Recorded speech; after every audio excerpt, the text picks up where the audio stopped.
If willpower is not the answer, what is? Want to know how I beat procrastination? Well, I didn't. There was no battle of wills. I didn't achieve a victory. It just kinda happened. You see, after I left my last job, I started looking for a new one, but I quickly realized that it was about time I'd do something differently. So I started studying again, researching a lot. I started developing programs and launched my own consultancy company. Now, for the first 6 months, I didn't make a penny, not a single one. And still, I was loving it. So there was no external reward. It was pure intrinsic joy. When people asked me how I was doing, I was saying, great, I just need to find out how to get paid for what I'm doing and everything will be perfect. Suddenly, I wasn't procrastinating anymore because what I was doing was way too much fun. I loved everything about it. This was better, way more fun than procrastinating. That's when I understood that motivation, not willpower, was the answer. I wasn't using any willpower to work my butt off. I just loved what I was doing. That's it. And it didn't, and still doesn't, feel like working. This is actually fun. I'm getting my dopamine, my challenges, and everything. I can see how over the years I've developed good practices which have helped me along the way. In 2015, psychologists Brian Galla and Angela Duckworth published their findings about how people who are good at self-control seem to be structuring their lives in a way to avoid having to make a self-control decision in the first place. And structuring your life has nothing to do with willpower. It's about planning, it's about routine, it's about developing healthy habits. Once we're used to something, it comes naturally. Take my morning ritual, for example. Waking up in the morning has always been a real nightmare for me. For as long as I can remember, I've struggled to get out of bed. Regardless of the amount of sleep I've had that night, I was a zombie. My brain just seemed wired that way. Then I became a dad, twice.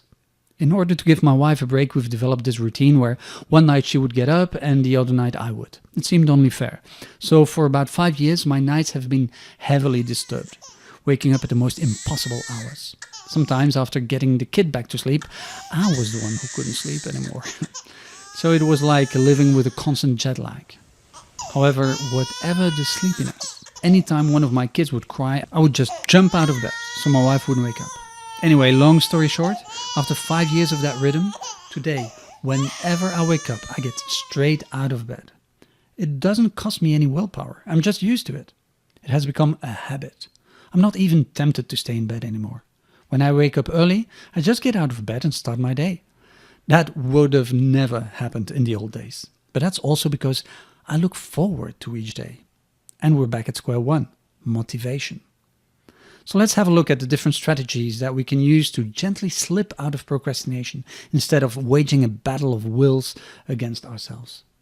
So the classical way to deal with procrastination would be for the procrastinator to let the primitive instinct of fear to kick in with a deadline coming way too close or the consequences of non-action becoming unbearable.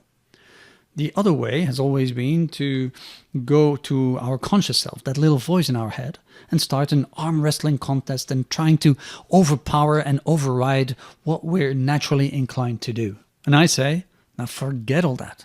Let's stop the suffering, the fear, the anxiety, the stress, the shaming and blaming. No, that's just not healthy. Sure, we're capable of reason and we do have those primitive instincts, but look at our unconscious drivers. Our actions are first and foremost determined by our emotions in our limbic system, fueled by dopamine, and also by our context, the people and things around us. So let's embrace that. Now that you understand how our brain works, let's use that to our advantage. In the next 3 lectures, we will go over a whole list of strategies, most of which I use myself, to overcome procrastination.